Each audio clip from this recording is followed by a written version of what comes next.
इसी क्वेश्चन को, क्योंकि कुछ बच्चों को ये इस क्वेश्चन में प्रॉब्लम आ रही थी, शेखर जी एंड डिम्पल जी को। चलिए, उच्च मेघ क्लाउड के बारे में कल भी बताया था, आज फिर से बता रहा हूं। उच्च मेघ मुख्यतः मुख्यतः मोस्टली सौर जो जो आपका सोलर रेडिएशन है, इसको रिफ्लेक्ट कर देते हैं। यानी कि ये उच्च मेघ क्या करेंगे, सौर विकिरण मतलब सूर्य से निकलने वाली विकिरण, डिम्पल जी, उसको धरती पर पहुंचने नहीं दे रहे हैं, तो भूपृष्ठ को ठंडा कर रहे हैं, यानी जमीन ठंडी हो रही है। भूपृष्ठ से उत्सर्जित होने वाली, अब ये जमीन की बात हो रही है, जमीन से जो अवरक्त किरण, जमीन से क्या निकलती है, वो हमारी भूपृष्ठ से, लैंड से इंफ्रारेड विकिरण जो निकल रही है, रेडिएशन, इंफ्रारेड रेडिएशन, ये जो रेडिएशन निकल रही है वो निम्न मेघ में उच्च अवशोषण होता है। ये क्वेश्चन नहीं था, अच्छा कोई दूसरा क्वेश्चन था, मैंने तो यही क्वेश्चन समझा है। ठीक है, फिर भी इस पर इसको एक बार देख लीजिए, एक बार देख लीजिए इसको, इससे तापमान का प्रभाव पड़ता है। ये 2022 वाला ही क्वेश्चन है, देख लीजिए। ठीक है, 19 में शायद हम लोग थे, मे बी। तो पृथ्वी पर का जो एनर्जी बैलेंस है, ये बादल, वायुमंडल और सतह पर निर्भर करेगा। हाई क्लाउड्स, ये पतले होंगे, ऊंचाई पे स्थित होंगे, बादल होंगे, जैसे कि सिरस, अधिकतर सौर जो रेडिएशन है, सोलर रेडिएशन को ट्रांसमिट कर देते हैं, और जिससे कि बहुत कम रिफ्लेक्शन होता है, बहुत कम रिफ्लेक्शन करेंगे। ठीक है, ये बादल पृथ्वी पर उत्सर्जित इंफ्रारेड रेडिएशन जो है उसको एब्जॉर्ब करके पुनः नीचे भेजकर री रेडिएशन सतह को गर्म करने में योगदान देते हैं। कौन सा? हाई क्लाउड वाला। तो ये स्टेटमेंट ऊपर वाला जो था कि ठंडा कर देते हैं, ये गलत हो गया। डिम्पल जी मैं समझ गया, ये क्वेश्चन नहीं था। अभी हम नेक्स्ट क्वेश्चन की तरफ चलेंगे, तो थोड़ा सा देख लीजिएगा। बादल वाला क्वेश्चन है, इसीलिए कह रहा हूं। लो क्लाउड जो है, ये घने और निचली ऊंचाई पे होंगे, जैसे कि स्ट्रेटस क्लाउड, क्यूमुलस क्लाउड। ये सौर विकिरण को रिफ्लेक्ट करते हैं, इसी कारण ये ठंडे होते हैं। ठीक है, हालांकि इंफ्रारेड रेडिएशन को भी ये अवशोषित कर सकते हैं, इसलिए सतह को ठंडा करने वाला ये हो, मुख्यतः इसका जो इफेक्ट होगा। तो कोई, क्या कोई बादल सतह को गर्म करेगा या ठंडा करेगा? थिकनेस की बात डिपेंड करेगा, ये बादल की ऊंचाई, मोटाई, जलवाष्प की मात्रा और उसका कंपोजिशन, उस पर डिपेंड करेगा। ग्लोबल वार्मिंग को बढ़ाने में भी काम आएगा, ये काम करेगा। जबकि जो लोअर क्लाउड है, लोअर क्लाउड का एग्जांपल क्या है यहाँ पे, ये देख लीजिए। स्टेटस, स्टेटस जो क्लाउड है, एंड क्यूमुलस क्लाउड, ये ये जो दो बादल है, बादल के प्रकार है। ठीक है, क्लाउड है जो, ये आमतौर पर कूलिंग इफेक्ट पैदा करें। ठीक है, हाइट में क्या है, ये देख लिया आपने, कौन कितनी किस किस हाइट में रहेगा, ये कल वाली में थी, ही थी। बादल और जलवायु के बीच में, तो बादल का जो असर है स्थानीय मौसम में और वैश्विक जलवायु दोनों पे पड़ेगा। ट्रॉपिकल क्षेत्र में बादल ऊंचे तापमान बढ़ाने में कंट्रीब्यूट करेंगे। लोअर एल्टीट्यूड में निम्न बादल अधिकतर सतह को क्या करते हैं, ठंडा करने का काम। ठीक है, तो पृथ्वी से अंतरिक्ष में निकलने वाली जो ऊर्जा का बड़ा भाग बादलों द्वारा ही प्रभावित होगा, ऑब्वियस सी बात है। ठीक है, अगर निकलने नहीं देंगे, यानी छतरी लगा रखी है, तो फिर बादल वो छतरी का काम कर रहे हैं। तो क्लाउड एल्बिडो अधिक होने से क्या होगा, एक तो आपका जो स्नो का एल्बिडो था, रिफ्रैक्शन की बात थी, यूपीएससी ने पूछा था 2024 में। अब क्लाउड एल्बिडो अधिक होने से क्या होगा, सौर ऊर्जा का एक बड़ा भाग वापस अंतरिक्ष में चला जाता है। यानी कि ये सन है, ये आपका बादल है, और ये पृथ्वी है, तो टकराकर ये वापस जा रहा है, तो पृथ्वी ठंडी हो जाएगी। तो ये इस तरह से बैलेंस बना रहता है। ठीक है, इस क्वेश्चन को हमने कर लिया। अब जो क्वेश्चन पूछा गया था 19, आई थिंक हम लोग ने स्टार्ट करना था, जरा सा मेंशन कीजिएगा कल, यहां से शायद, आई थिंक यहां से स्टार्ट करना था। नहीं, ये भी हो चुका था, हमारा लीफ भी हो गया था। अ, कपास हो चुका था। 18 में आ गए थे। चलिए ठीक है। बहुत बहुत धन्यवाद आप लोगों का। अच्छा, काफी नीचे आ गए थे, चलिए ठीक है। शेखर जी आ गए हैं? नहीं आए आज। चलिए।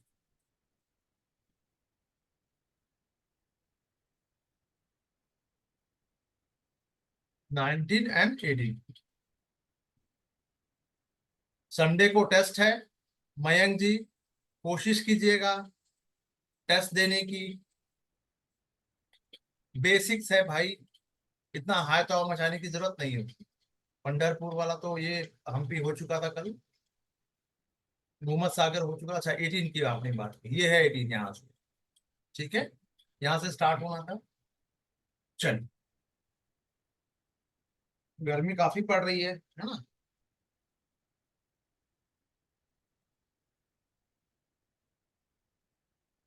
कोशिश कीजिएगा एसी और कूलर से बचने की। ठीक है, कोशिश कीजिएगा। क्योंकि यूपीएससी देने जिस दिन आप जाइएगा, उस दिन आपको पंखा मिलने वाला है, वो भी दूर। किसी अच्छे स्कूल में पड़ गया आप लोगों का सेंटर, तो अच्छी बात होगी। अदरवाइज सेकंड सिटिंग तक, फर्स्ट सिटिंग तो आप जीएस अच्छा से दे दोगे, सेकंड सिटिंग में आपकी पूरी एनर्जी ड्रेन हो जाएगी। तो प्लीज काइंडली रिक्वेस्ट है, थोड़ा सा इन सब बातों का ख्याल रखिए। थोड़ा धूप वूप भी बर्दाश्त कीजिए, क्योंकि सिर्फ पढ़ना ही इंपॉर्टेंट नहीं है। पढ़ तो सभी रहे हैं एसी लगा के, लेकिन 90% जनता वो अभी वहां ड्रेन होने वाली है सेकंड पेपर में। सेकंड पेपर में फेल लोग क्यों होते हैं? प्रैक्टिस भी कर लेते हैं, एक तो प्रैक्टिस की कमी होती है। प्रैक्टिस कर लिया तो दिमाग चौक हो जाएगा आपका। अब जब माइंड ही चौक हो जाएगा तो आप काम कैसे करोगे? गर्मी, हाँ। चलो, कोरल रीफ के बारे में बात कर लेते हैं। प्रश्न है कि विश्व के सर्वाधिक जो प्रवाल भित्तियां होती हैं, वो उष्ण कटिबंधीय सागर जलों में मिलती है। कहाँ मिलती है? उष्ण कटिबंधीय, गर्म वाले में। 1/3 जो से अधिक प्रवाल जो भित्तियां हैं, वो ऑस्ट्रेलिया, इंडोनेशिया और फिलीपींस के देशों में स्थित है। ठीक है, ऑब्वियस सी बात है, बिल्कुल सही है। सबसे बड़ा कोरल आपका यहाँ पे क्या, ऑस्ट्रेलिया में, उसका नाम क्या है? Great divided range. क्या है? जल्दी बताइए, कहाँ पे है? ऑस्ट्रेलिया का पूर्वी साइड वाला। ये देखिए, ये अगर ऑस्ट्रेलिया है इस तरह से, कोरल रीफ बैरियर, ये देखिए ये वाला एरिया, यहाँ पे बैरियर यहाँ पे है ये। तो 1/3 तो हो ही गया, क्योंकि सब विश्व का सबसे ज्यादा तो यहीं पे है, बड़ा। इंडोनेशिया भी और फिलीपींस द्वीपीय देश है, यहाँ भी आपको मिलेगा। उष्ण कटिबंधीय वर्षा वन की अपेक्षा प्रवाल भित्तियां अधिक संख्या में जंतु संघों का परपोषण करती है। ऑब्वियस है कि जो उनके डेड पार्टिकल है, या उनका जो स्केलेटन है, हड्डी का जो ढांचा है, जो बच जाता है, उसी को ही धीरे धीरे कर उसमें वो डिपेंड करती है। ठीक है, तो तीनों सही होगा।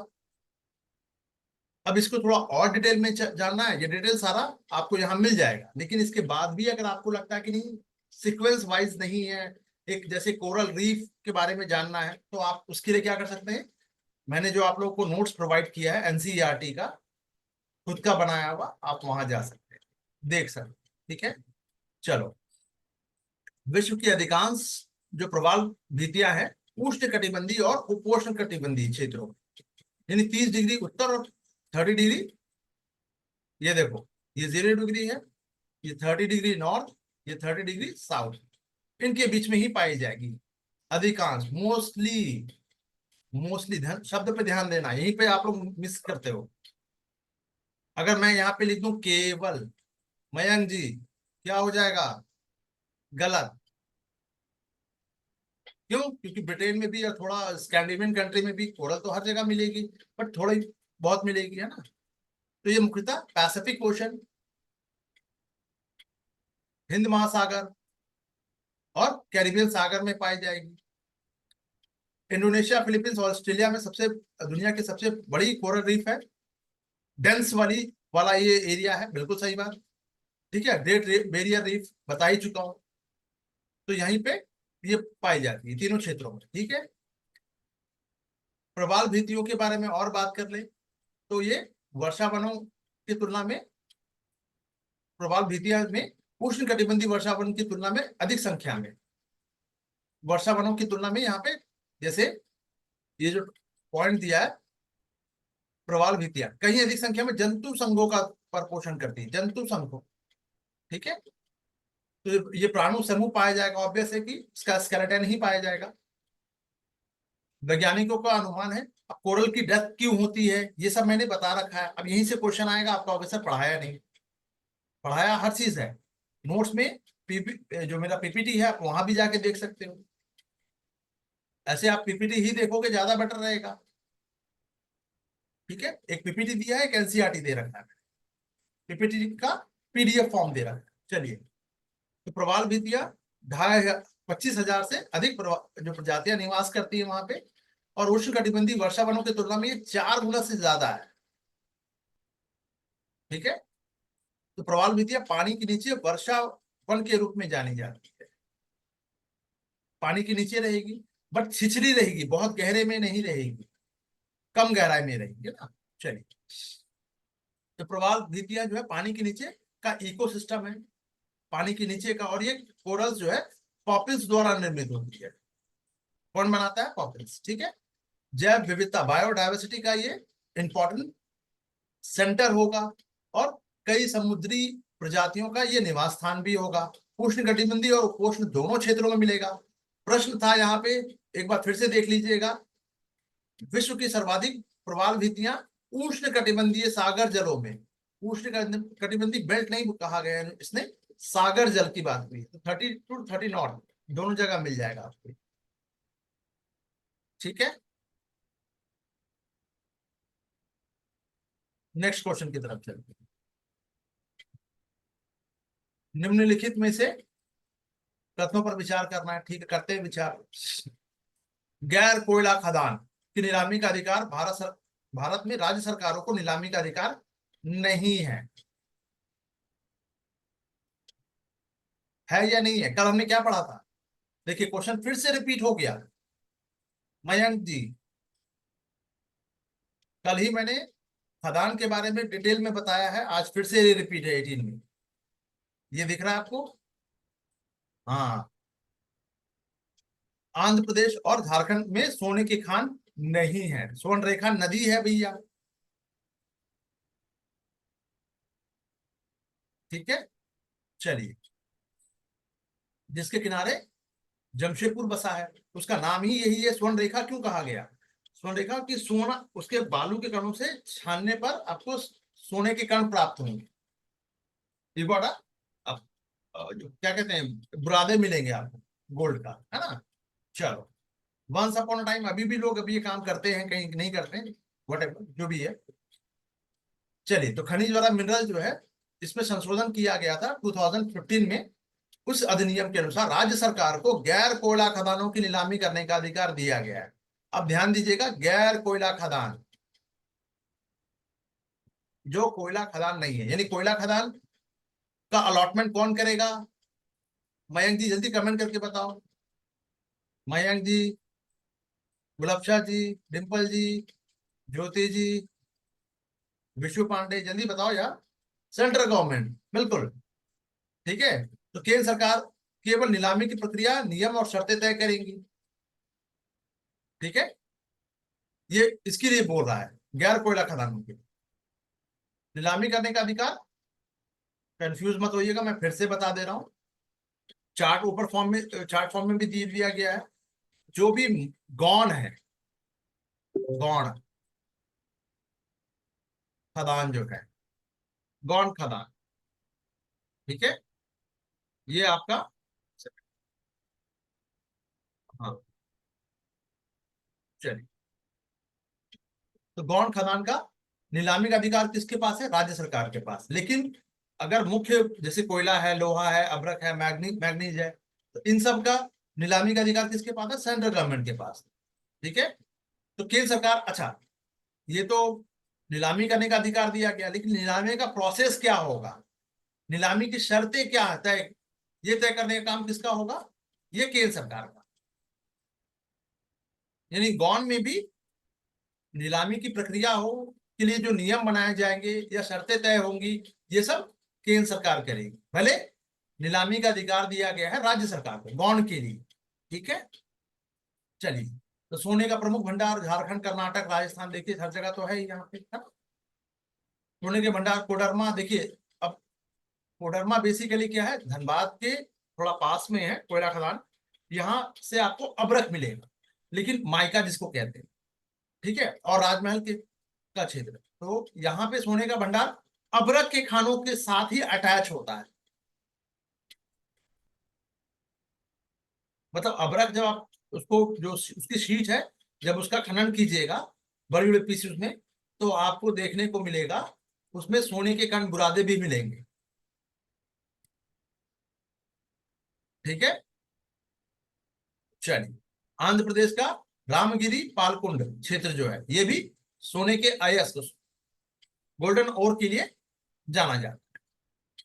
राजस्थान में बात करें तो लोहे का आयरन ओर की खानें पाई गई हैं, हेमेटाइट और मैग्नेटाइट।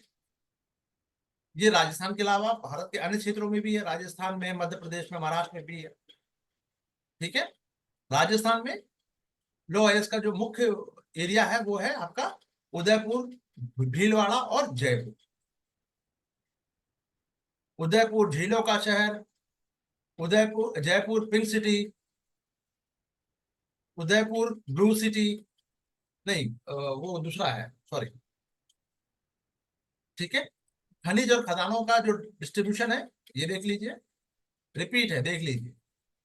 गैर खदानों की नीलामी राज्य सरकार द्वारा की जाएगी, लेकिन नियम और शर्तें कौन बनाएगा, सेंट्रल गवर्नमेंट।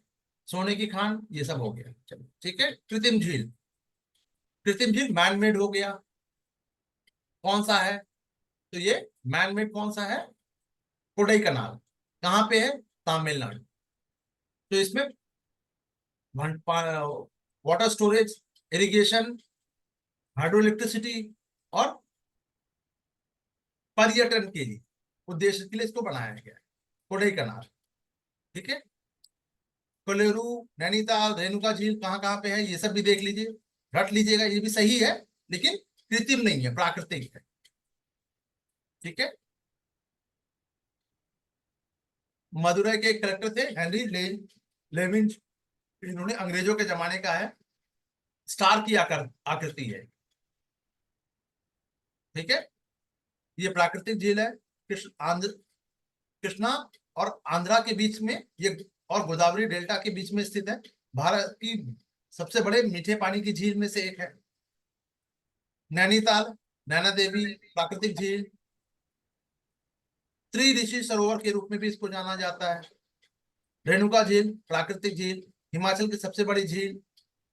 क्लियर है, नेक्स्ट क्वेश्चन। बैरन आइलैंड ज्वालामुखी, एक सक्रिय ज्वालामुखी, बिल्कुल सही, अंडमान निकोबार वाला, जो भारतीय राज्य क्षेत्र में स्थित है, बिल्कुल सही बात है। बैरन द्वीप जो है ग्रेट निकोबार से लगभग 140 किलोमीटर पूर्व में स्थित है। क्या ये सही है? अब यहाँ पे क्या बोल दिया गया, ग्रेट निकोबार, अंडमान और निकोबार, ऑब्वियस है कि ये नहीं होगा। और बैरन द्वीप में पिछली बार 91 में ये एक्टिव हुआ, तो उसके बाद से निष्क्रिय बना हुआ है। तो बैरन द्वीप के बारे में कुल मिला के जानकारी चाहिए। ठीक है, तो अंडमान निकोबार द्वीप समूह का हिस्सा है, एकमात्र एक्टिव इंडिया में, पूरा टोटल अगर हम बात करें तो एक्टिव वोल्केनो बस एक यही है। ठीक है, एकमात्र ज्वालामुखी, पोर्ट ब्लेयर से 140 किलोमीटर दूर है, कहाँ पे, अंडमान सागर से, ना कि ग्रेट निकोबार से।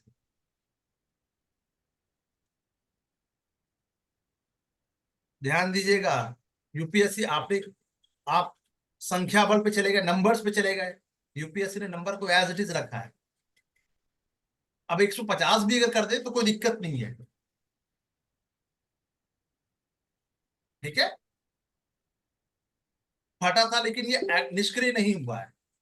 क्वेश्चन में क्या दिया गया है, जब हमने कह दिया कि एकमात्र, तब से यह निष्क्रिय बना हुआ नहीं, नहीं भैया, एक्टिव है वो, अंदर भड़क रहा है। ठीक है, 18 में भी विस्फोट हो चुका है। हालिया विस्फोट जो है इंडोनेशिया के सुलेवासी में आए भूकंप से जुड़ा हुआ था। अब एक भूकंप अभी फिर से आ गया। कहाँ पे आया? जल्दी बताओ भाई। सेंटर में आया? कहाँ पे आया? इंडोनेशिया में। लो, अभी भूकंप आया है, नहीं पता है? 2 बार 3 बार चर्चा हो चुकी है।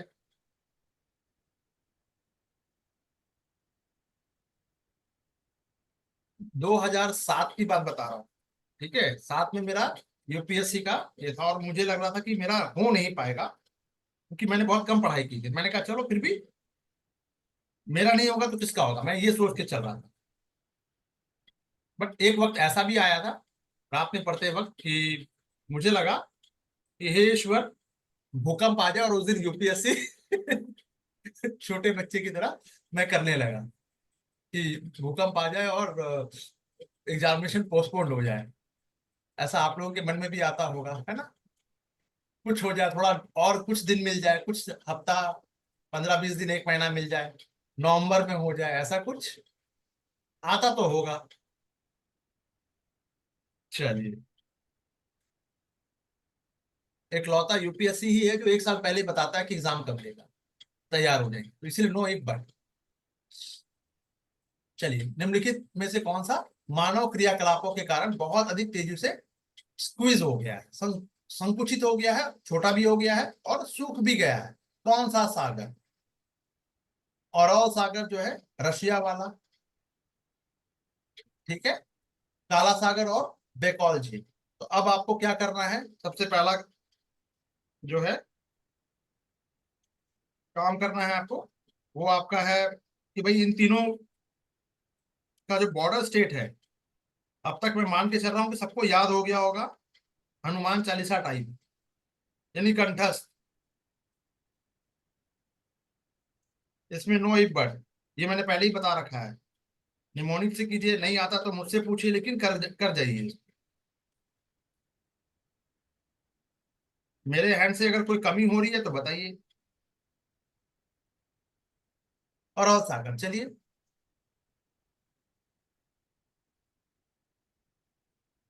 सूख गया, चलिए। ओनली वन, और ऑल सी, ठीक है कहाँ पे? तो ये विश्व का चौथा सबसे बड़ा नमकीन यानी खारे पानी की झील है। सोवियत संघ द्वारा ये अमू दरिया और सिर दरिया नदियों के बीच के पानी को कृषि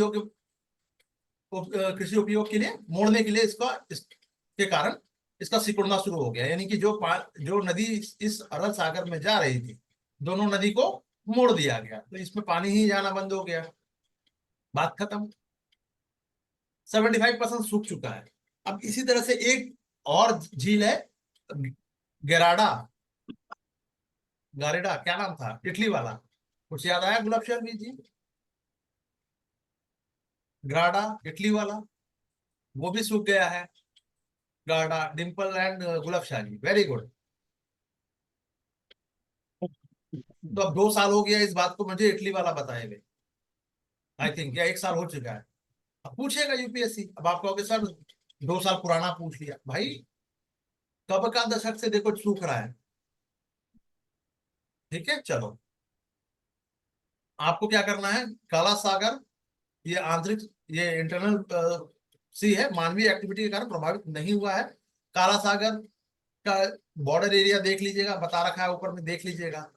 बैकॉल झील, ये रशिया में स्थित है, सबसे गहरी और सबसे पुरानी ताजे पानी की झील है, ध्यान रखिएगा।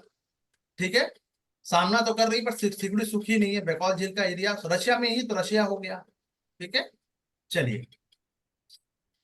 अक्षांश और देशांतर कई बार बता चुका हूं, ऐसे नहीं, चलिए इसको इंडिया के मैप से समझते हैं। अब जितना अच्छा मैं बना सकता हूँ, इससे उम्मीद ज्यादा हो की उम्मीद मत कीजिएगा।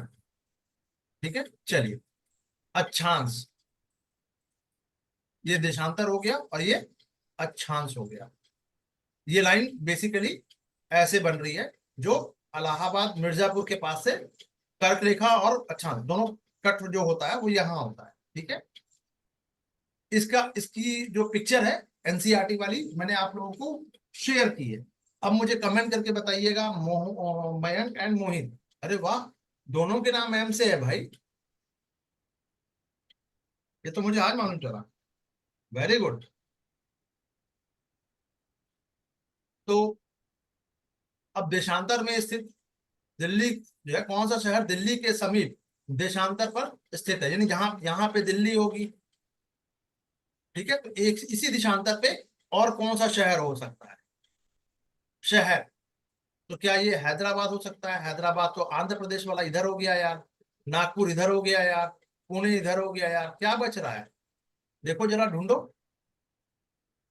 कौन सा होगा, दिल्ली के पैरेलल कौन सा होगा, बेंगलुरु, कर्नाटका वाला। रिपीट क्वेश्चन है, 2009 में देखिएगा जाके, शायद आपको मिल जाएगा। अब बैंगलोर खत्म हो गया, बैंगलोरियन भी खत्म हो गया, बंगलुरु हो गया।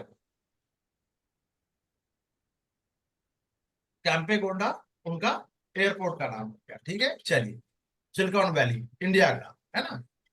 तो देशांतर का मतलब क्या हो गया, कोई उसका निश्चित स्थान। अब जैसे अब आपने ये, जब भी आप मैप में पढ़ोगे तो सामने लिखा हुआ है, लेकिन अगर इसी को मान लीजिए कि एक कॉपी में बनाने ड्रॉ करने के बाद आप कॉपी को क्या सामने रखोगे या जमीन पे रखोगे या अपने टेबल पे रखोगे, टेबल के डेस्क पे रखोगे।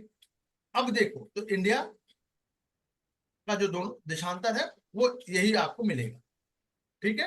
कॉमन सेंस से भी लग जाएगा, ये कॉमन सेंस से लगता है, ठीक है। चलिए,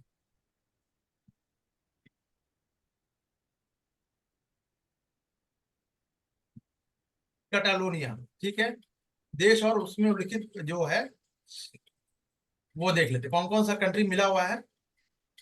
कैटालोनिया स्पेन में है, ठीक है। और ये स्वतंत्रता आंदोलन मतलब कॉन्फ्लिक्ट यहाँ पे चलता रहता है, हिंसा होती रहती है। चलिए ठीक है, स्पेन में बाक्स समुदाय है, अपनी आजादी की मांग करता है। चलिए, क्रीमिया यूक्रेन का हिस्सा था, कब्जा कर लिया 14 में रशिया ने। काला सागर और अजोब सागर के बीच में ये स्थित है, ये इंपॉर्टेंट हो गया।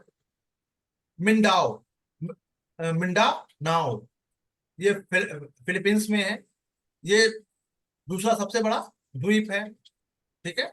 उग्रवादी समूह के कारण चर्चा में था। देखिए 2018 का कर रहा हूं, गौर से देखिएगा। डिम्पल जी एंड ज्योति जी, उग्रवादी समूह, उग्रवादी समूह विवादित था, यहां भी कॉन्फ्लिक्ट हुआ, झगड़ा झंझट हुआ, कब्जा हो गया।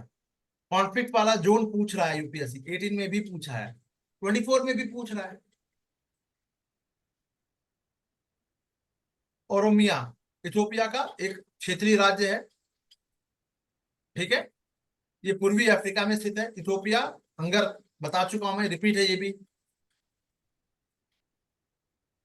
तो ये कहां से करोगे इस तरह के क्वेश्चंस को, जो मैं मंथली करंट अफेयर प्रोवाइड करवाता हूं आप लोगों को, इवनिंग वाली क्लास में हम उसको मैं क्लास लेता हूं, उसमें जो विश्व वाला वर्ल्ड वाला जो सेक्शन है, चर्चा में क्यों, वहां से ये कवर हो जाएगा, कहीं भटकने की जरूरत नहीं है। एलेप्पो सीरिया, अब चलिए इसको मिला लेते हैं, वही कॉन्फ्लिक्ट वाला फिर से पूछा है, ठीक है। एलेप्पो सीरिया का शहर था, ग्रेजुएट चल रहा, देख लीजिए। किरकुक इराक में है, ये भी कॉन्फ्लिक्ट जोन है, ठीक है।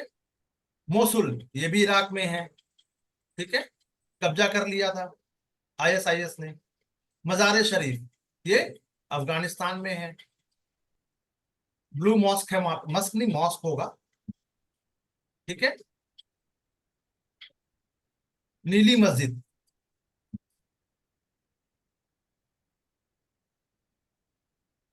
मॉस्क का मतलब मस्जिद होता है, ठीक है। जी सर, इस बार चेंज है, फिलाडेल्फिया कॉरिडोर, चांसेस है आए। मैडम जी जो भी चांसेस हैं वो आपके मैगजीन में है, अगर यूट्यूब या टेलीग्राम चैनल पे कहीं और देख रहे होंगे तो मुझे बता दीजिए। मेरे अगर मैगजीन में है जनवरी में, फरवरी में, या फिर जो भी जिस भी मैगजीन में, तो आप देख लीजिए इसको। तो फिर बिल्कुल इंपॉर्टेंट है, नहीं है तो फिर वो नहीं है। बस मैं इतना ही कहना चाहूंगा। बोलिए क्यों। देखिए, मैं किसी पर को टोन करने की कोशिश नहीं कर रहा हूं, मैं आपको ये समझाने की कोशिश कर रहा हूँ कि जितना, अगर मैं भी आपकी जगह मैं रहूं और मैं भी इतना भटकने स्टार्ट कर दूं, तो मैं भी भटक जाऊंगा, मैं भी इंसान हूं। तो जो अपने आप को भटकाएगा नहीं, मैंने कहा ना कि 100 मीटर, मोहित कुमार जो है वो बाइक अपनी स्कूटी से, अपनी हायाबूसा से ये जा रहे हैं 100 की स्पीड से, और इनका एक पड़ोसी दोस्त उनको हाय कहता है और ये उसको देखने लग जाते हैं, तो क्या होने वाला है, डिस्ट्रैक्ट होंगे, और डिस्ट्रैक्ट होंगे तो क्या होगा मोहित कुमार, समझ में आई बात। फिर यही दोस्त आपके साथ आपको हॉस्पिटल में मिलने आएगा। तो मैं बार बार इसलिए बोल रहा हूँ क्योंकि ये बार बार बोलने के बावजूद बावजूद बच्चे चूंकि हैबिचुअल हो गए, गलती करने का अभ्यास हो गया है, क्योंकि साल भर यही किया है, तो फिर इससे बचना नामुमकिन है, यू नो। चलिए, भारतीय मॉनसून, नेक्स्ट क्वेश्चन, भारतीय मॉनसून 2017 का देख लीजिए, का पूर्वानुमान करते समय देखिए फिर से मॉनसून आया, कभी कभी आईओडी, क्या मैंने आईओडी बताया है, कल की क्लास में ही आईओडी बताया है, बताया है, हाँ या ना,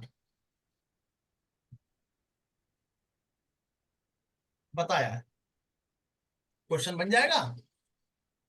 चल, बस यही समझाने की कोशिश कर रहा हूँ कि पीवाईक्यू करते हैं तो 50% क्वेश्चन आपका डिटेलिंग के साथ कर रहे हैं, थोड़ा सा एड ऑन कर लीजिएगा, थोड़ा सा पेरिफेरल, तो 50% तो ऐसे ही हो जाएगा, यानी कि 100 में 50 क्वेश्चन तो आना ही है। करंट अफेयर को छोड़ दिया जाए तो करंट अफेयर के 20 क्वेश्चन में से मैं 10 क्वेश्चन और मान लेता हूँ, तो 60 क्वेश्चन, पूर्व ज्ञान से 10 क्वेश्चन बढ़ गया 70 क्वेश्चन, 70 क्वेश्चन आपको मिनिमम मिल जाएगा मेरे नोट से, पढ़ाने से, हर चीज से मिनिमम बता रहा हूँ। मैक्सिमम ये 84 तक गया है, हर बार बता चुका हूं मैं, कई बार, बार बार इसलिए बोलना पड़ रहा है मुझे क्योंकि आप लोगों की मेंटालिटी को अब थोड़ा बहुत समझने लगा हूं।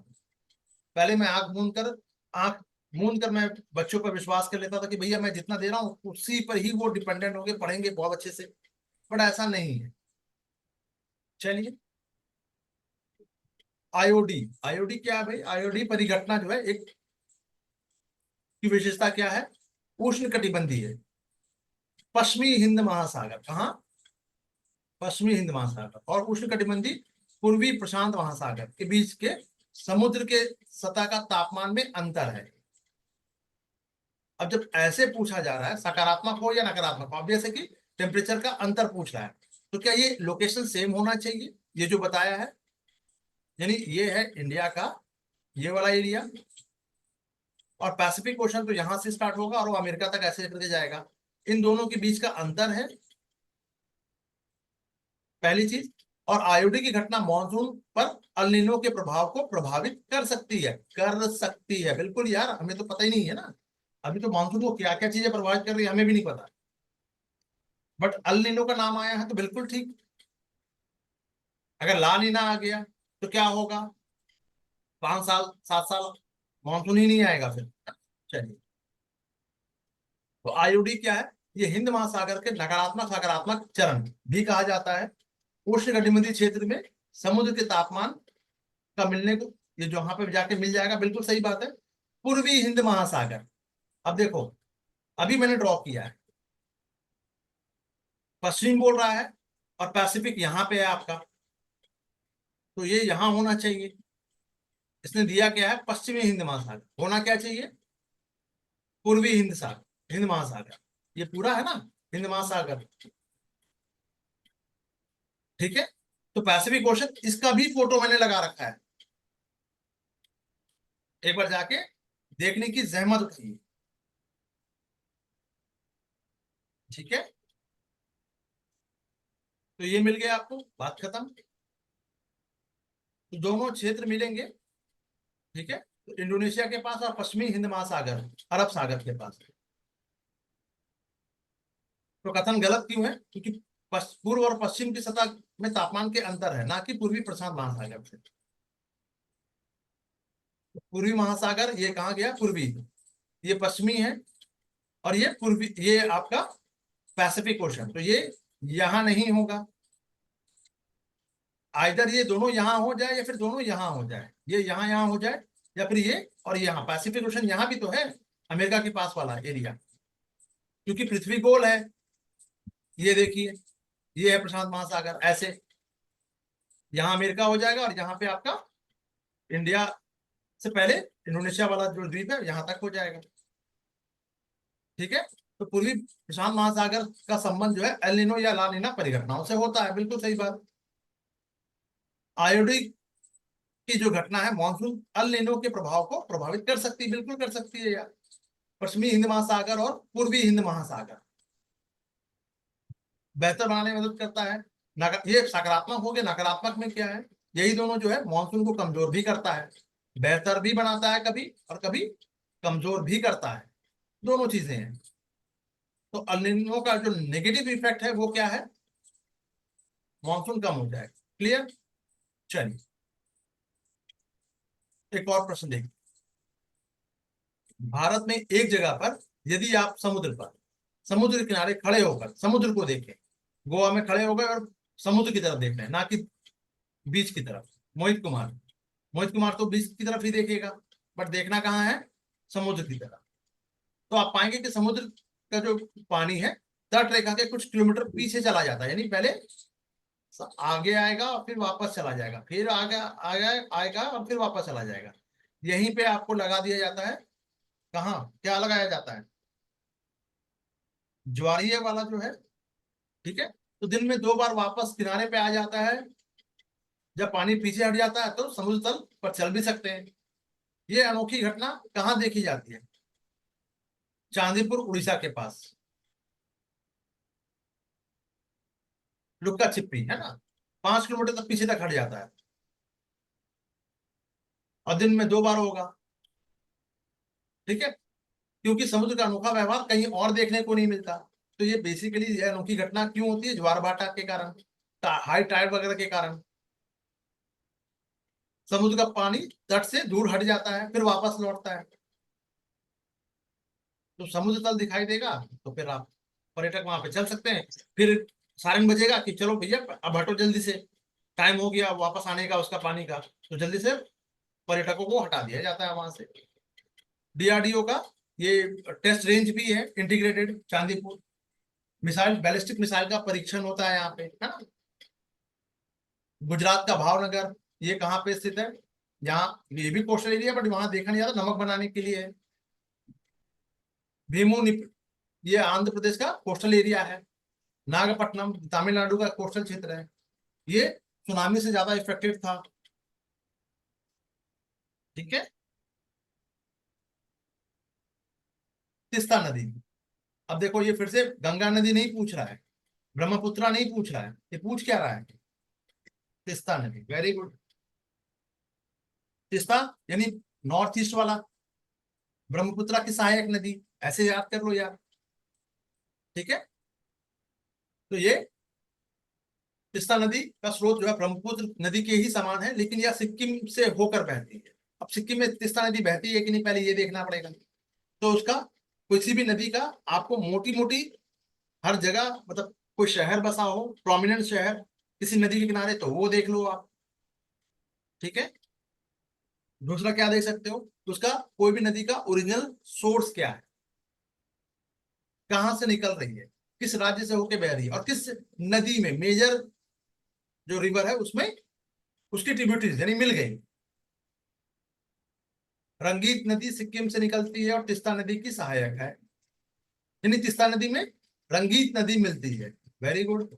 और तीस्ता नदी भारत और बांग्लादेश की सीमा पर बंगाल की खाड़ी में बहती है। ले, ओनली टू, केवल 2 हो। चलिए अब इसका डिटेल देख लेते हैं। पश्चिम बंगाल से होते हुए देश में प्रवेश कर जाएगी ये चुंगथांग सिक्किम में से निकलेगी तीस्ता नदी, हिमालय के पास से निकल रही है, ठीक है। ब्रह्मपुत्र के समान है। कथन गलत क्यों है? क्योंकि तीस्ता नदी का स्रोत ब्रह्मपुत्र से अलग है, अभी बताया ना, चुंगथांग के पास से निकलती है। और ब्रह्मपुत्र नदी जो है तिब्बत के मानसरोवर झील से निकलती है, दोनों का सोर्स अलग हो गया, ठीक है। सहायक नदी है, बिल्कुल सहायक नदी है, रंगीत नदी तीस्ता की ही सिक्किम की सबसे बड़ी नदी है। रंगीत नदी सिक्किम की सबसे बड़ी नदी है। सिक्किम कहाँ पे? ये आप अगर नॉर्थ ईस्ट में जाइएगा तो ये वाला सिक्किम है। कई बार कहा जाता है कि इसको काट दीजिए तो सिक्किम चिकन नेक कट गया, पूरा हट गया। चलिए, चिकन नेक देख लीजिएगा एक बार, अब ध्यान में आ गया है तो एक बार चिकन नेक एक बार देख के जाइएगा। वेरी गुड शशांक जी, अच्छा आप आ गए। चलिए, तीस्ता नदी भारत और बांग्लादेश की सीमा पर बहती है। बकवास क्यों? तीस्ता नदी बांग्लादेश में जमुना नदी में मिलती है, तो सीधे बंगाल की खाड़ी में तो गिरती नहीं है बॉस। क्लियर है? चलिए वापस आते हैं, देखिए वही भूमध्य सागर फिर से आ गया। भूमध्य रेखा अलग है, भूमध्य सागर अलग है। रेखा ये हो गई, जिसको इक्वेटर या विषुवतीय रेखा भी कहते हैं, 0 डिग्री वाला। इसके जस्ट ऊपर में यहाँ पे आपको यूरोप में मिलेगा भूमध्य सागर, इटली के पास वाला, तो भूमध्य सागरीय प्रदेश भी मिलेगा। यानी सिट्रस फल, रस जिसमें ज्यादा हो, तो अंगूर और जितने भी रसदार फल है वो आपको यहीं देखने को मिलेगा। और इटली यूरोप का सबसे ग्रामीण इलाका कौन सा है? इटली है। राहुल गांधी का नानी घर, याद रखिएगा, ऐसे याद रख लीजिए। सबसे ज्यादा रूरल एरिया वही है, खेती होती है वहां पे, तो शैंपेन वगैरह जितना बनेगा वो सब वहीं बनेगा, ठीक है। तो भूमध्य सागर, ये जो सागर है, जैसे काला सागर हुआ, भूमध्य सागर हुआ, तो उसका बॉर्डर पूछा, यही तो पूछा है, यही तो करने को कहा था आपको, ठीक है। लेबनान, सीरिया, इजराइल, टर्की, ठीक है।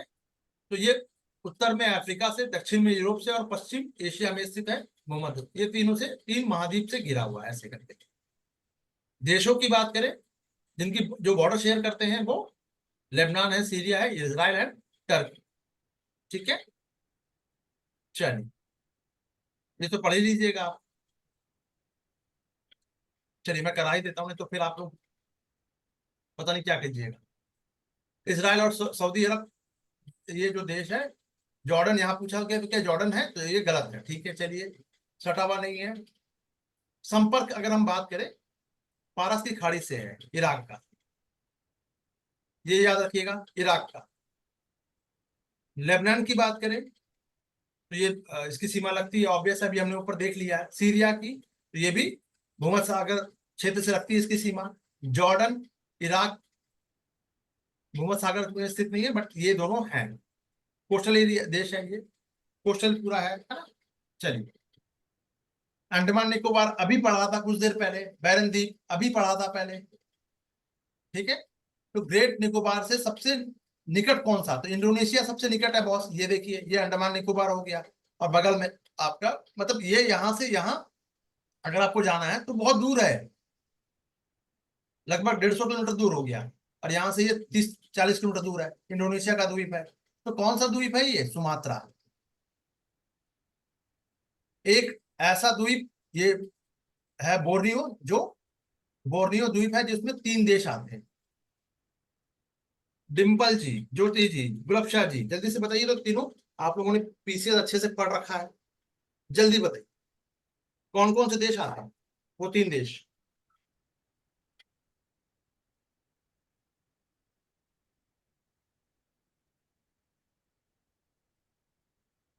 मलेशिया, बस एक नाम?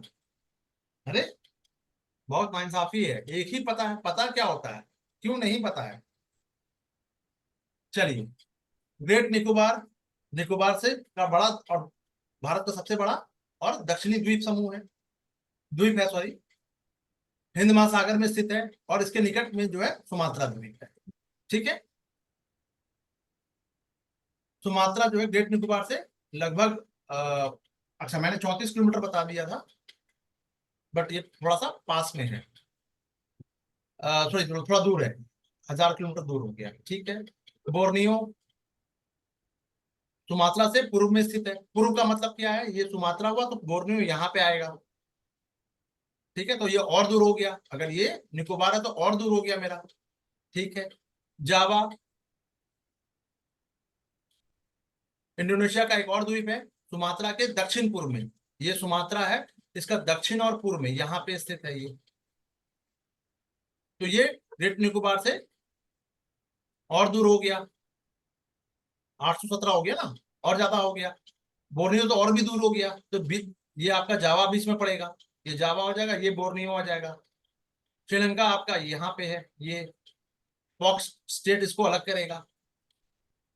ठीक है, तो दूरी कौन किसकी, कौन पास नजदीक था, सुमात्रा। ठीक है, चलिए, यदि आप कोहिमा से कोट्टायम, कोहिमा कहाँ हो गया भैया, नागालैंड की राजधानी है कोहिमा। कोट्टायम कहाँ है, केरल। ठीक है, तो ये आपका जो है, ये है स्टार्टिंग होगा नागालैंड यहाँ से, और ये है केरल का कोट्टायम, यहाँ से यहाँ ऐसे।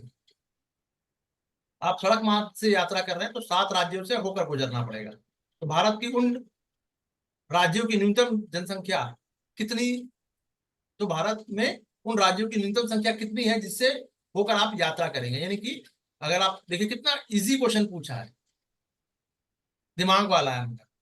मूल स्थान से गंतव्य स्थान, कोहिमा से मतलब नागालैंड से चले तो नागालैंड के बाद बीच में क्या आएगा, असम आएगा, फिर कौन आएगा, पश्चिम बंगाल आएगा, उसके बाद कौन आएगा, उड़ीसा आएगा, फिर कौन आएगा, आंध्र प्रदेश आएगा, फिर क्या आएगा, तमिलनाडु आएगा, तमिलनाडु के बाद सीधा केरला।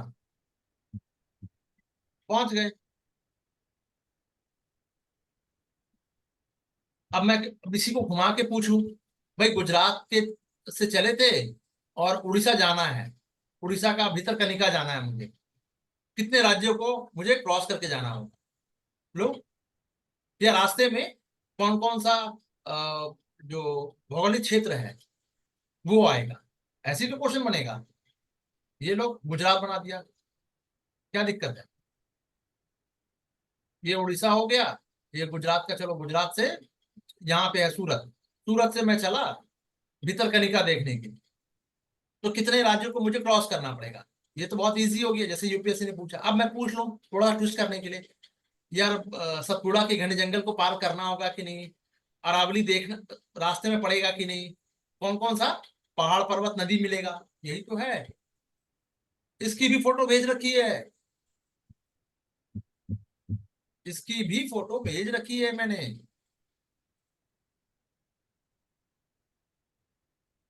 6 घंटे, 6 घंटा लग गया था मुझे ये काम करने में, 6 to 12 में। ठीक है, चलिए।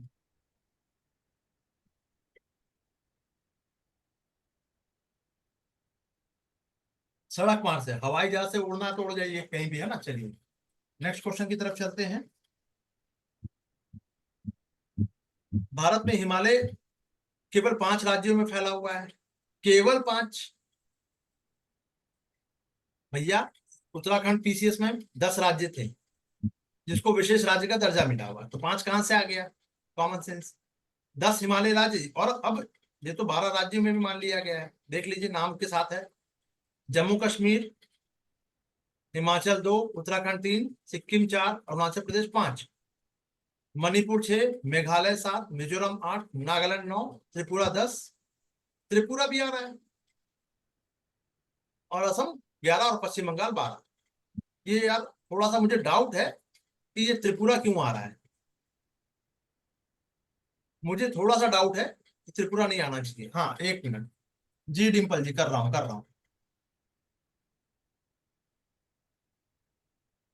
अरे चलिए, अनम्यूट है आप, बताइए ये त्रिपुरा क्यों आ रहा है, भाई त्रिपुरा नहीं आना चाहिए। आप अनम्यूट है डिम्पल जी।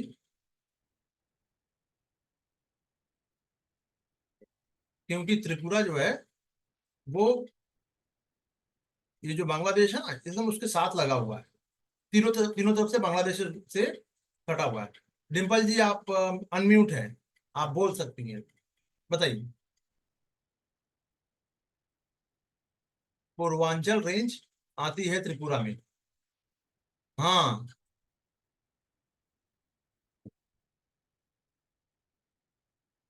मणिपुर मिजो हिल्स, ठीक है। डिम्पल जी कहाँ चली गई? अनम्यूट कर दिया है भाई। चलिए।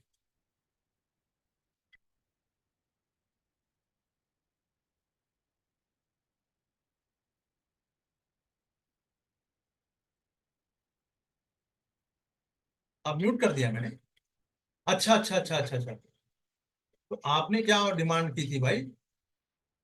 आपने क्या डिमांड किया था? म्यूट कर दीजिए, okay okay. Okay okay okay okay, चलिए चलिए चलिए, ठीक है ठीक है ठीक है।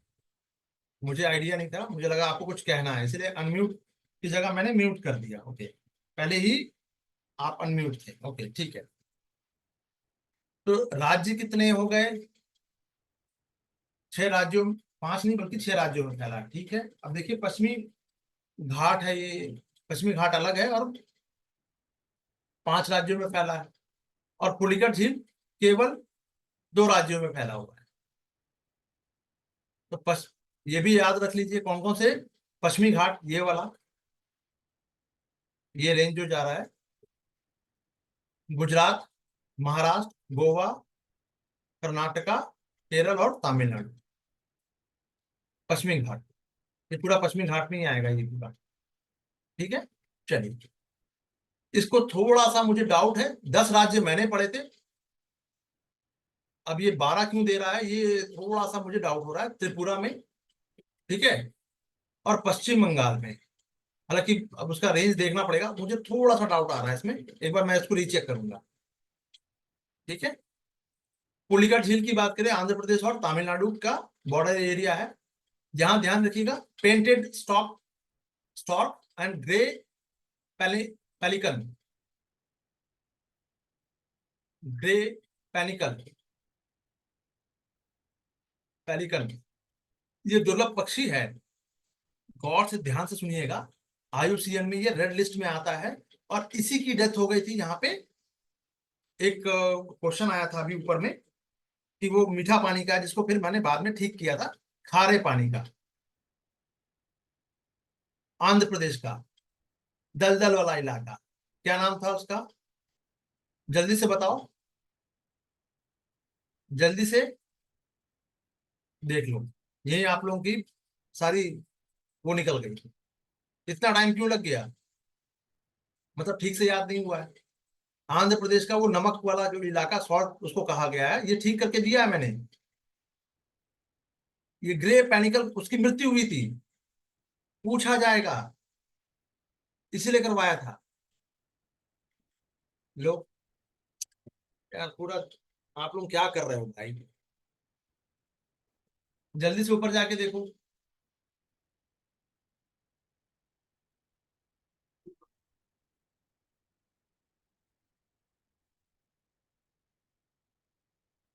चलिए, ये मुझे अभी आप लोग देखिए, नौपाड़ा जी, नौपाड़ा, ये खारा एरिया है। हालांकि ये पुलिकट झील के पास में नहीं है, आंध्र प्रदेश वाला ही है। तो ये पेनिकल यहाँ मिलता है, ये इसका रिलेशन में बता रहा हूँ। यहीं पे उस जो पक्षी की मृत्यु हुई थी, बहुत सारे पक्षियों की, इसीलिए ये चर्चा में थी। और यूपीएससी ने वहां पूछ दिया, डाल दिया। इसका मतलब ये कतई नहीं है कि यूपीएससी अब अगली बार नहीं पूछेगा। नौपड़ा पूछ लेगा, फिर क्या कर लोगे? ठीक है, चलो। बोध गया आई, चलिए ठीक है, डेस्टिनेशन पूछा है। बोध गया कहाँ पे है? तो झारखंड नहीं, बिहार में है, तो सॉरी, खजुराहो बुंदेलखंड एमपी, ठीक है। शिरडी जो है, क्या कहते हैं इसको, महाराष्ट्र में। तो विदर्भ का एरिया में आता है कि नहीं? विदर्भ तो सूखा एरिया है बॉस, ठीक है, यहाँ नहीं होगा। नासिक, मालवा में, नासिक महाराष्ट्र में है तो मालवा एमपी में है, यहाँ क्या करेगा? ठीक है, ये भी गलत हो गया, ये भी गलत हो गया, ठीक है। खजुराहो बुंदेलखंड, हाँ ये हो जाएगा, ठीक है। बोध गया बिहार हो गया। और तिरुपति रायलसीमा में आता है। कौन सी पहाड़ी पर है? नाम बताओ तो जरा सा, तिरुपति मंदिर कौन सी पहाड़ी पर है? 1 2 3 4 5, खत्म। 5 सेकंड का टाइम दिया आपको, खत्म हो गया। ये भी बता रखा है। ये सब याद रखना था आप लोगों को। क्या कर रहे हो यार, ये तो हम लोग, यार ऐसे पूरा ना मेरा, आप लोग क्या बोलते हैं, मेरा मनोबल तोड़ देते हो। कौन सी पहाड़ी पर है, जवाब दो। फिर कहोगे सर हमने बहुत मेहनत की थी, बहुत पढ़ लिया था। तिरुमला, तिरुपति, तिरुमला नाम से ही क्लियर हो रहा है। चलो, महात्मा बुद्ध पूछा है, अब महात्मा बुद्ध पढ़ के जाना, बुद्ध बौद्ध धर्म पढ़ के जाना हिस्ट्री में, है ना आप लोगों का। चलो ठीक है। खजुराहो, बुंदेलखंड, ठीक है हो गया। चंदेल, ये मंदिर जो बनवाया था चंदेल वंशियों ने बनवाया था। चंदेल वंश के प्रथम शासक का नाम क्या, फाउंडर का नाम क्या है, नन्नू, है ना। चलिए, यूनेस्को में विश्व वर्ल्ड हेरिटेज साइट में आता है। शिरडी अहमदनगर जिले में है, विदर्भ में नहीं आएगा। साईं बाबा, है ना। चलो, नासिक महाराष्ट्र में है, यहाँ भी कुंभ मिले। ये अर्धवार्षिक लगता है, यानी 4 साल में एक बार महाकुंभ लगेगा प्रयाग में। तो अर्ध कुंभ कहाँ कहाँ लगता है, हरिद्वार में, नासिक में, प्रयागराज में, और कहाँ लगता है, उत्तराखंड में हरिद्वार। नाम याद रखना। क्लियर। चलो,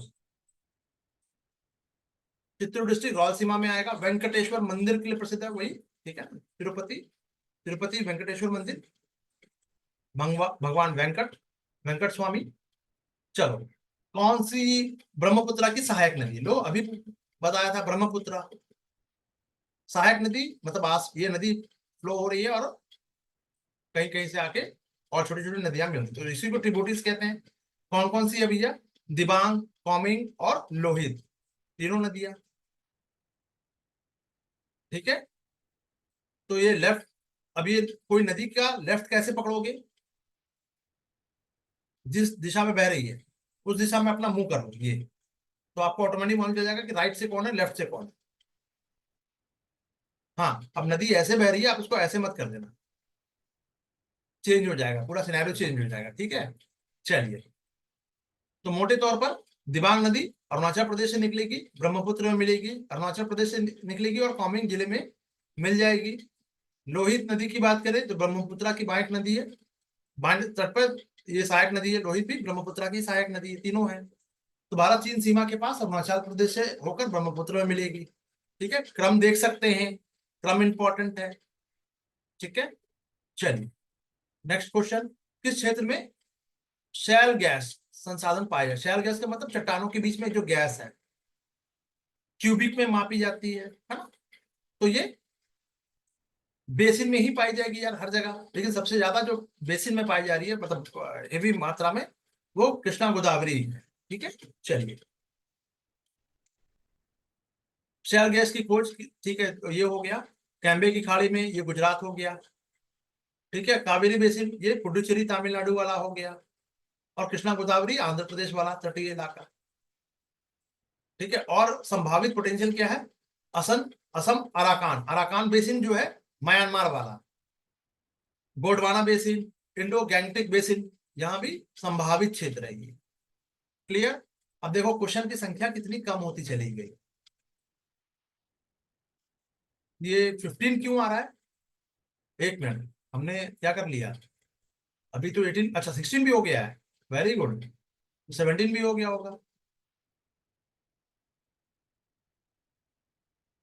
मुझे लगा कि बीच में मैंने इसको छोड़ तो नहीं दिया अपनी बेवकूफी में। इस तरह की हरकतें मैं करता रहता हूँ, मेरे बच्चे मुझसे परेशान है कि सर कितना मिस्टेक करोगे। चलिए, 17, 18 से स्टार्ट किया था, 17 हो गया, 16 हो गया, 15 हो गया, ठीक है, वेरी गुड। अब 15 होगा, चलिए अब 15 कर लेते हैं। माए बाप की सरकार, यानी आप लोग, जनता जनार्दन, प्लीज जितना दिया जा रहा है उसको खोद खोद कर अच्छे से पढ़ लीजिए, नहीं तो कल को फिर से मुझ पे, मुझे पता है ब्लेम तो मुझ पे ही, ठिकरा मुझ पे ही फोड़ोगे एग्जाम के बाद कि सर आपने ठीक से नहीं बताया था, मैं कंफ्यूज था, सर आपने बहुत जल्दी दे दिया, सर आपने बहुत लेट दिया, सर आपने बहुत मिस्टेक कर दिया, आपने ये नहीं किया था, आपने वैसे किया था। मुझे सारी चीजें पता है, मुझे मुंह पे नहीं बोलोगे बट पीठ पीछे बोलोगे, पता है मुझे,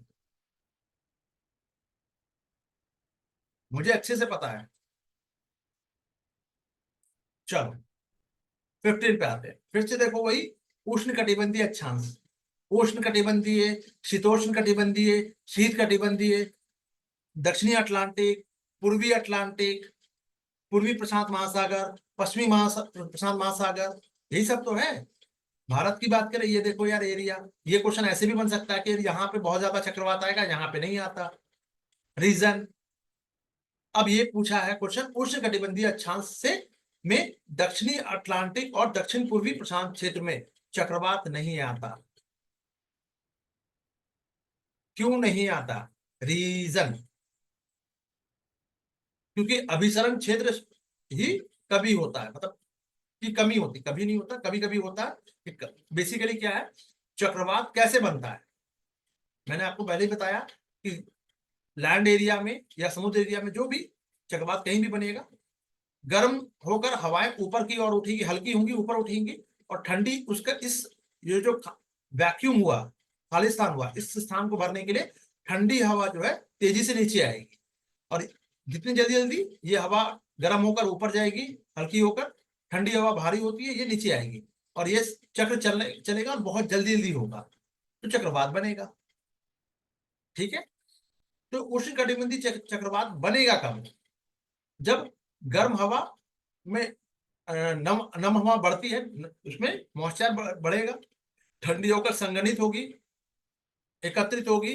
इसके लिए आदर्श क्या होना चाहिए, तापमान समुद्र तट में अगर हम बात करें तो 26 डिग्री सेंटीग्रेड होना चाहिए। कोरिस बल जो है स्ट्रांग होना चाहिए, ताकि घुमावदार गति मिल सके, फुल स्पीड ऐसे वाला। आईटीसीजेड ये है अभिसरण क्षेत्र का प्रभाव होना चाहिए, यानी कि गर्म और नम हवा की जो उसका जो फैलाव है, अभिसरण क्षेत्र का मतलब क्या हो गया, उसका फैलाव कहां कहां तक फैलेगा ये, और ऊर्ध्वाधर वर्टिकल वाला जो है झोंका, विंड शेयर, ये कम होना चाहिए, ताकि विकसित होते चक्रवात को ये तोड़ ना पाए। चक्रवात ऐसे हो रहा है और अगर हवा ऐसे बह गई तो ये चक्रवात टूट जाएगा ना। ये तो दक्षिण, तो सवाल ये था कि दक्षिण अटलांटिक एरिया में और दक्षिण पूर्व पैसिफिक में हमें चक्रवात देखने को नहीं मिलता, तो इस क्षेत्र में आईटीसीजेड बहुत दुर्लभ है, नहीं कभी कभी 10 साल में एक बार देखने को मिल जाए। तो ये गर्म हवा नम हवा को एक साथ मिलाता है। सहायक क्या है कि तापमान इसका यहाँ पे 26 डिग्री से नीचे रहता है, तो गर्मी ही नहीं बन रही है यार। अगर 20 डिग्री टेम्परेचर पे है तो अभी चक्रवात बनने के लिए कम से कम 26 डिग्री टेम्परेचर होना चाहिए ना, वो नहीं मिल रहा। कोरलेस बल्ब हमने कहा स्ट्रांग होना चाहिए, वो भी नहीं हो रहा, क्योंकि उतना मूवमेंट। जैसे अगर मैं ये कहूं, मौत का कुआं देखा है आप लोगों ने, सबने देखा ही होगा, यूट्यूब पे देखा होगा, ऐसे भी देखा ही होगा थोड़ा बहुत, है ना। हमने अपने टाइम पे बहुत देखा है, हमारे घर के पास में ही लगता था, 500 मीटर की दूरी पर मेला लगता था। अच्छी बात है, आज भी लगता है।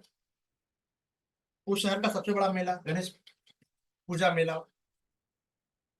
मौत के कुआं में क्या होता है, ये देखिए, ये पोल है, फुल स्पीड में ये राउंड राउंड घूम रहा है ना। वो पॉप सॉन्ग भी सुना होगा, ह्यूमन वाला, है ना। हाँ, तो राउंड राउंड जो घूम रहा है, अगर इसकी स्पीड को मैं 10 किलोमीटर प्रति घंटा करूं, क्या होगा? जितनी फुल स्पीड में गाड़ी रहेगी, वो आपको सेंट्रीपिटल और सेंट्रीपिटल दोनों बैलेंस करते रहेंगे। अगर स्पीड, जब इसको नीचे उतरना है तो स्पीड को क्या किया जाता है, कम किया जाता है, तो गोल गोल घूमना बंद हो जाएगा।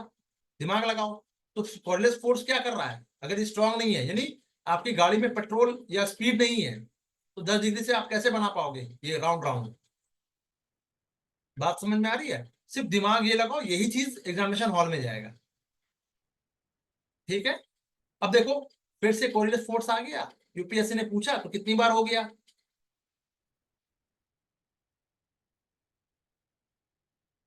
ठीक है, चलो, अब यही चीज आपका दक्षिण में ज्यादा जो है, जो कोस्टल का तट है, वहां पर चक्रवात नहीं आएगा, बट उड़ीसा में, तमिलनाडु का वो नागपट्टनम, आंध्र प्रदेश का, सॉरी नागपट्टनम, यहाँ पे खूब चक्रवात आते रहेगा। क्यों, बता रखा है, वो भी देखना। चलिए, निम्न कथनों पर विचार कीजिए। वर्ष भर, सालों भर 30 डिग्री नॉर्थ, 30 डिग्री साउथ अक्षांश के बीच चलने वाली हवाओं को कहते हैं पछुआ हवाएं। ऐसा है क्या?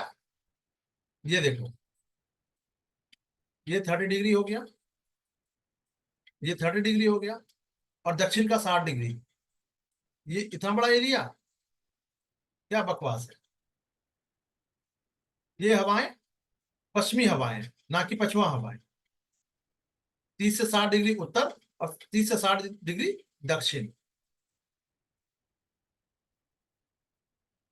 Western licence. तो वर्ष भर चल रही है ये, नॉर्थ में और साउथ में तो ऐसे ही सही उल्लेख ही नहीं किया गया है। ठीक है, चलिए, वेस्टर्न डिस्टरबेंस यानी भारत के उत्तर पश्चिम क्षेत्र में सर्दियों के मौसम में बारिश होती है। ठंड में बारिश हो जाती है, दिल्ली में देखा होगा, दिल्ली यहाँ पे है। ये क्यों होती है? पश्चिमी विक्षोभ के कारण। बात खत्म। अब ये बनती कैसे है प्रभु?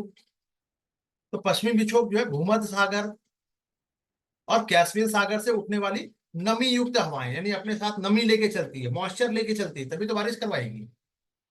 ये भारत के पश्चिम हवाओं का हिस्सा उसमें मिल जाती है और फिर बारिश हो जाएगी।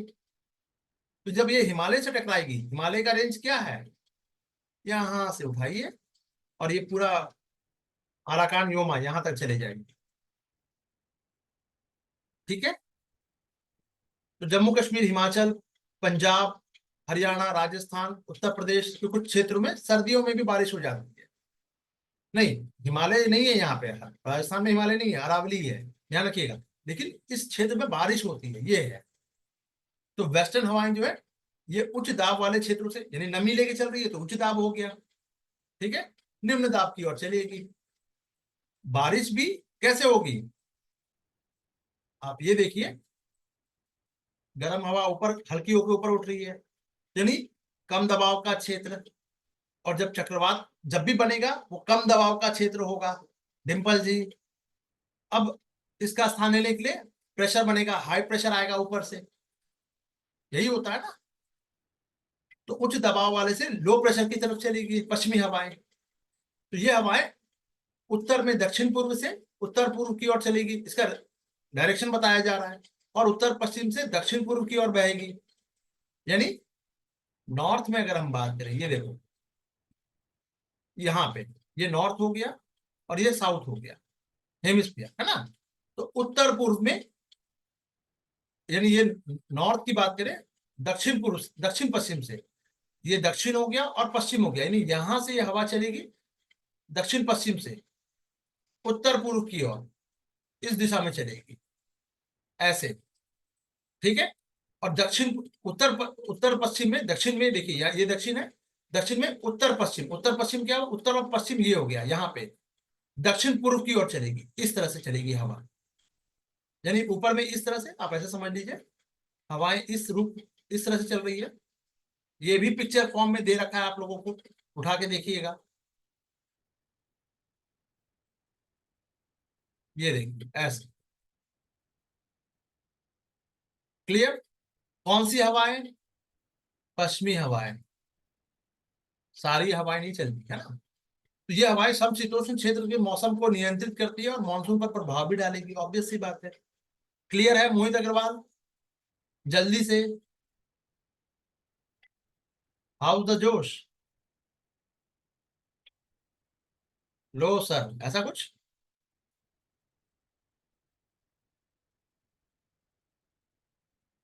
गर्मी ज्यादा पड़ रही है प्रभु, मोहित अग्रवाल। हम्म, चलिए नेक्स्ट क्वेश्चन की तरफ चलते हैं। हर दिन कमोबेश एक जैसा होता है, सुबह साफ और चमकीली होगी, समुद्री हवाएं चलेंगी, जैसे जैसे सूरज आसमान के ऊपर चढ़ेगा गर्मी बढ़ती जाएगी, काले बादल आ जाएंगे, गरज के साथ बिजली हो जाएगी, यानी 12 बजे का दोपहर, 12 बजे दोपहर बारिश कहाँ होती है? जल्दी बताओ। बहुत इजी। 0 डिग्री। भूमध्य सागर मत मारना क्योंकि ये ऊपर है, यूरोप में, इटली, भूमध्य सागरीय प्रदेश हो जाएगा। रसदार फलों का एरिया है ना, बड़े बड़े साइज में आपको मिलेगा। चलो, यही तो था। अब आपको क्या लग रहा है कि अभी 24 से स्टार्ट किया? अच्छा, आप में से मुझे जल्दी से कमेंट करके बताइए कितने लोगों ने अभी तक इसको 11 से 24 तक कर लिया है। डिम्पल खुराना जी।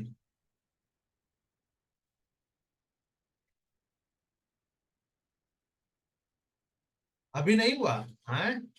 कब होगा? एग्जाम के बाद? ज्योति जी, ज्योति पंडित बताइए।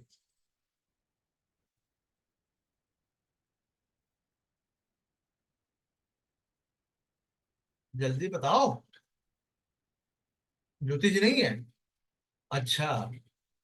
फोन रख के घूमने चले गए, वेरी गुड। नहीं हुआ? शर्म नहीं आ रही बोलते हुए? गौर से देख लो दोनों नाम, इन लोगों का नहीं हुआ है अभी। ज्योग्राफी खत्म होने को आया, पहले दे दिया गया। इल्जाम लगा दो, नहीं सर आप चेंज कर रहे थे कुछ कुछ बीच। ऐसा बोलो, बोलो बोलो बोलो। चलो, डिटेल में थोड़ा सा इसकी विशेषताएं सब देख लेते हैं। ठीक है। हर दिन साफ, ये इसका एरिया तो मैंने बता दिया। संवहनीय हवाओं से बादल बनेगा। गरज 12 बजे के बाद बहुत ज्यादा बारिश होगी, है ना। इस एरिया में मिट्टी बहुत उपजाऊ होगी क्या? जल्दी यही बता दो कम से कम।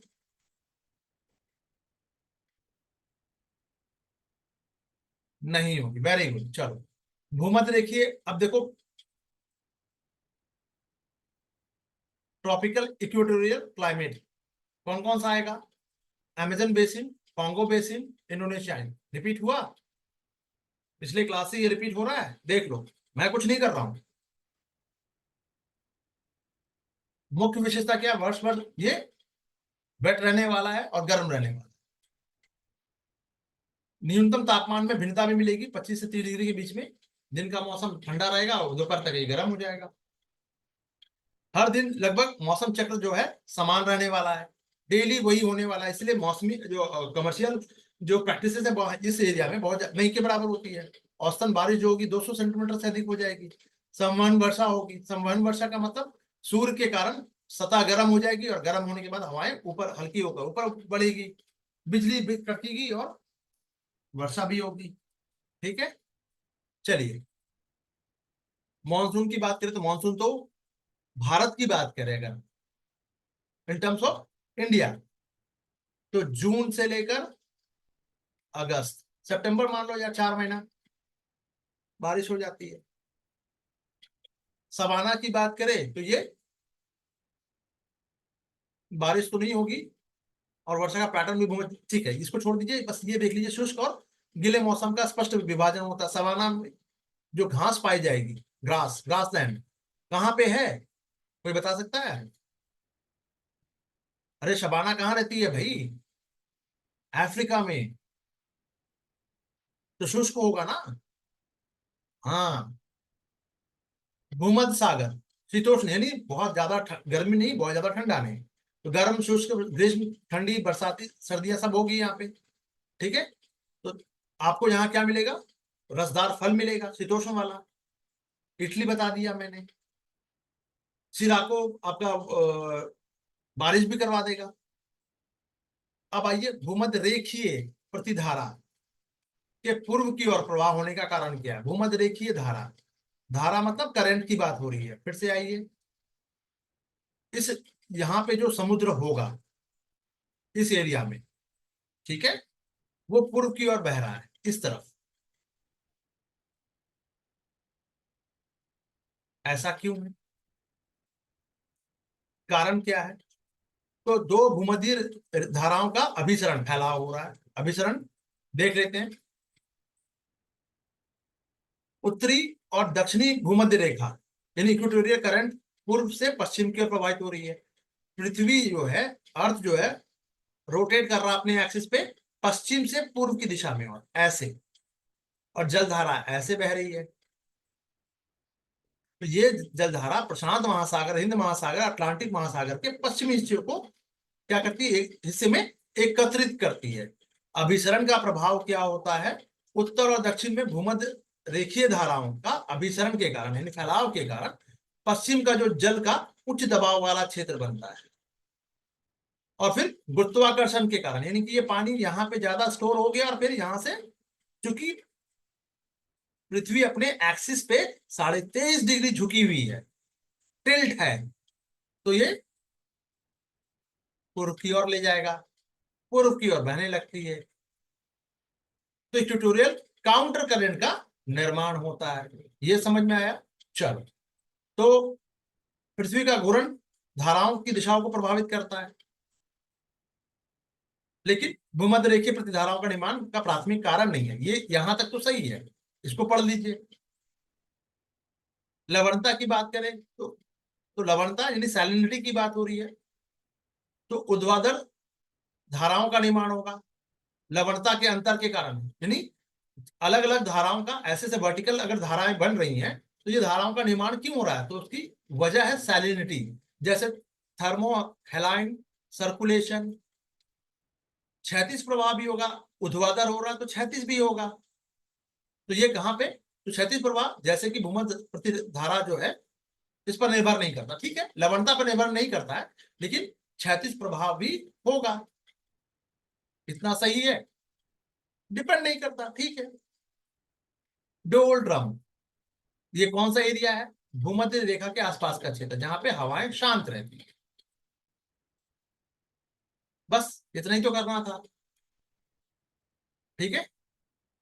तो भूमध्य रेखीय प्रतिधारा काउंटर जो करंट है का निर्माण उत्तर और दक्षिण की भूमध्य रेखीय धाराओं के फैलाव अभिसरण के कारण पश्चिम में जो जल जमाव हो जाता है, और चूंकि एक्सेस झुका हुआ है तो ये पूर्व की ओर बहने लगे। इतना ही करना था प्रभु।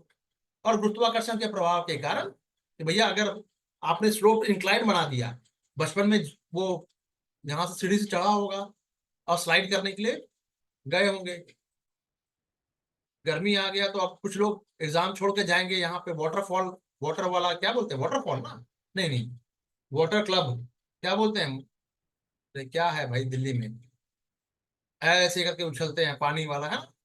चलिए, वाटर पार्क, हाँ हाँ, वही मैं देखना चाह रहा था, वाटर पार्क। सही है, सही। किसको किसको जाना, हाँ, लगता गर्मी में जा चुकी है ज्योति, वेरी गुड। चलिए,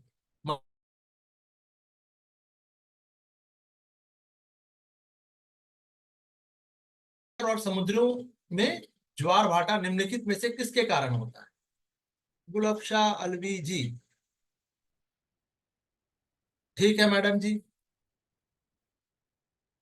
हो जाएगा, डन। बट इसको जो अभी यहाँ लिखा है इसको व्हाट्सएप पे कर दीजिएगा, नम्र निवेदन, सिंपल फॉर्म में बता रखा है भाई, लेकिन फिर भी आपको चाहिए, मैं फिर से, आप जितनी बार बोलोगे मैं उतनी बार हर चीज करके देने को तैयार हूँ, एक ही चीज को 50 बार बोलोगे मैं 50 बार बताने को तैयार हूँ, बट आप पढ़ो तो पहले ढंग से। चलिए, गर्मी में मेरी हालत क्या हो रही है ये मैं जान रहा हूँ, फर्नेस में बैठा हूँ, ऐसा कुछ लग रहा है। शेखर जी, आफ्टर क्लास मुझे कॉल कीजिएगा।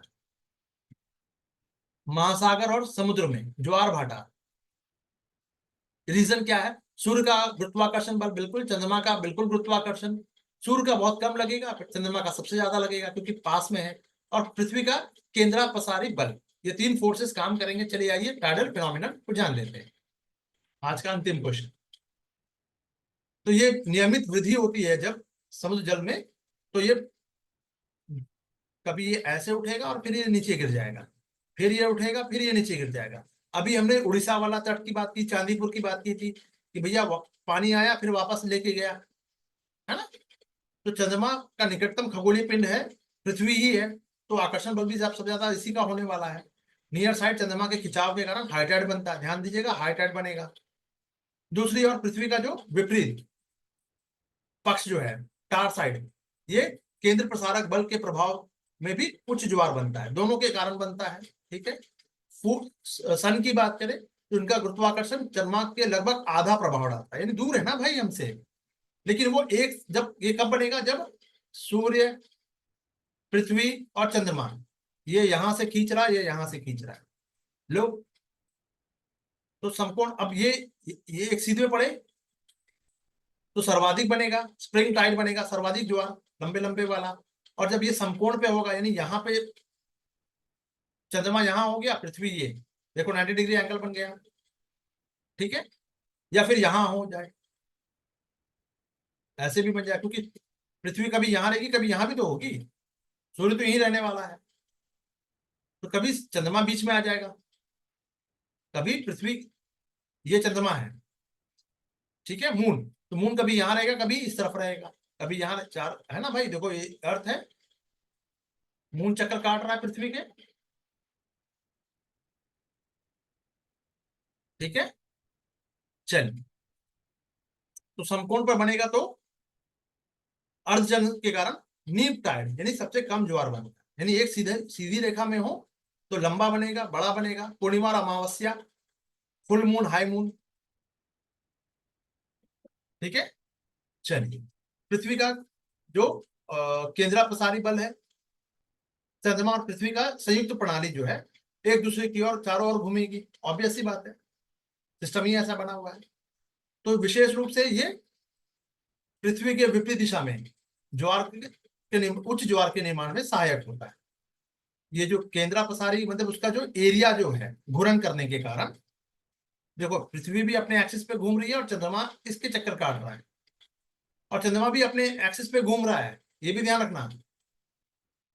तो सेंट्रल की बात करें, केंद्रा पसारी मतलब केंद्र का प्रसार हो जा रहा है, सेंटर का प्रसार हो जा रहा है, तो ये फोर्स जो काम करता है वो पृथ्वी के अगेंस्ट, उल्टी दिशा में, पार साइड, यानी उच्च ज्वार का निर्माण करवा देगा ये। तो ये सेंट्रल बेसिकली क्या कर रहा है, घूर्णन के कारण हाई टाइड बनेगा, बस इतना ही रख लो यार, तब भी काम चल जाएगा आपका।